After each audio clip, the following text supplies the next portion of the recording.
Baik, Assalamualaikum warahmatullahi wabarakatuh. Nama saya Ilham. Saya akan sedikit menjelaskan tentang pemikiran filsuf seorang tokoh Islam, yaitu Imam Al-Ghazali.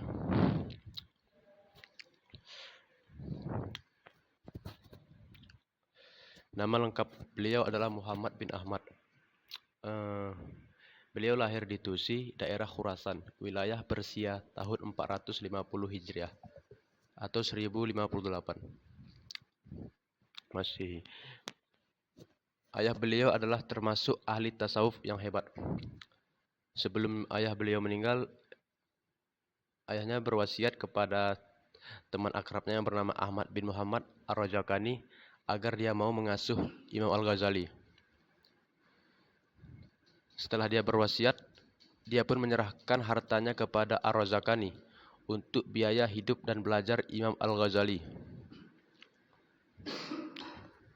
Pada masa kecilnya, Imam Al-Ghazali sudah mempelajari ilmu fikih di negerinya sendiri kepada Syekh Ahmad bin Muhammad Ar-Rajakani, yaitu sahabat dari ayah beliau.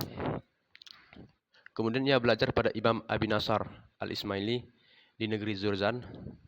Setelah mempelajari beberapa ilmu di negerinya, maka ia berangkat ke Naisabur dan belajar pada Imam Ar-Rohamain.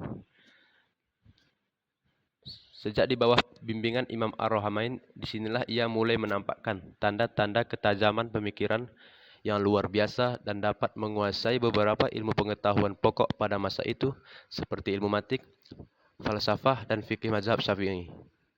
Karena kecerdasan itulah, Imam Haramain mengatakan bahwa Al-Ghazali itu adalah lautan yang tak bertepi. Setelah beliau sudah menjadi dewasa, beliau sudah mendapatkan ilmu pengetahuan dan pengalaman dari guru-guru beliau. Beliau pun menulis kitab yang begitu banyak ilmu pengetahuan. Di antara kitab yang terkenal itu seperti Ihya Ulum Ad-Din, yaitu membahas ilmu-ilmu agama. Yang kedua itu ada Tahafud Al-Falasifah, menerangkan pendapat para filsuf ditinjau dari segi agama.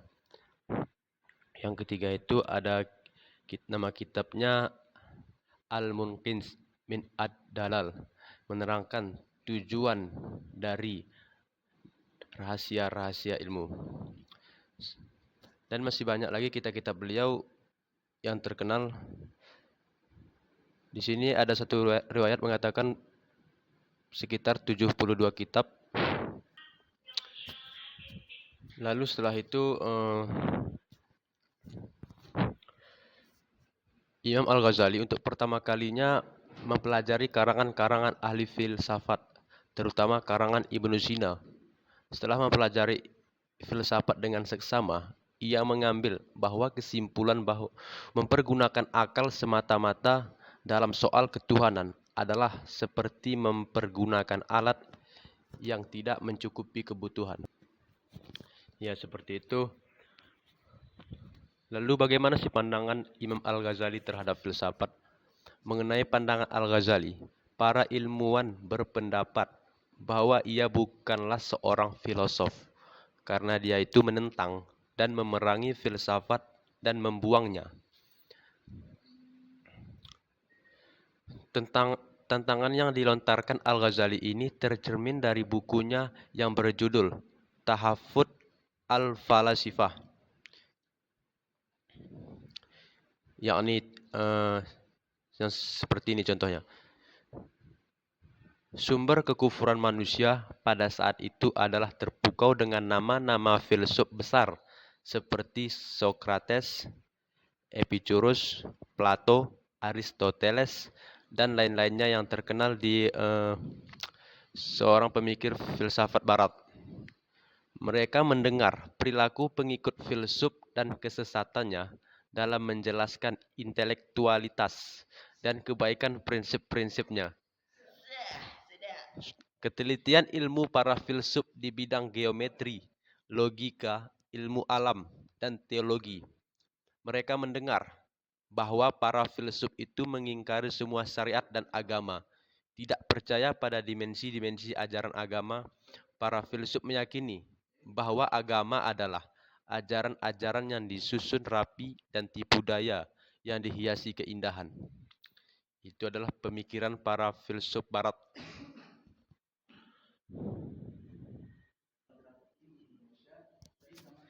Jadi, Imam Al-Ghazali menyusun satu buku filsafat untuk menyatakan bahwa tujuan penyusunan buku tersebut untuk menghancurkan filsafat dan menggoyahkan kepercayaan orang terhadap filsafat. Dalam bukunya itu berjudul Munqidh min al-Dhalal. Al-Ghazali mengelompokkan filosof itu menjadi tiga golongan. Yang golongan pertama itu disebut filosof materialis atau Doriyun. Mereka adalah para filosof yang menyangkal adanya Tuhan. Mereka itu tidak percaya adanya Tuhan. Itu adalah golongan filosof materialis. Yang kedua itu filosof naturalis. Mereka adalah golongan para filosof yang melaksanakan berbagai penelitian di alam ini, di dunia ini. Melalui penyelidikan-penyelidikan tersebut, mereka cukup banyak menyaksikan keajaiban-keajaiban dan memaksa mereka untuk mengakui adanya Maha Pencipta di alam raya ini.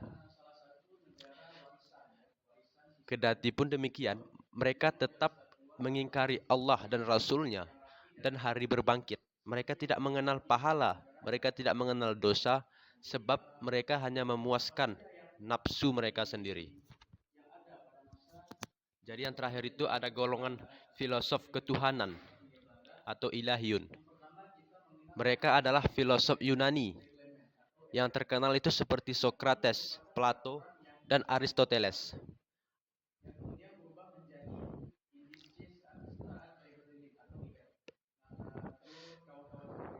Jadi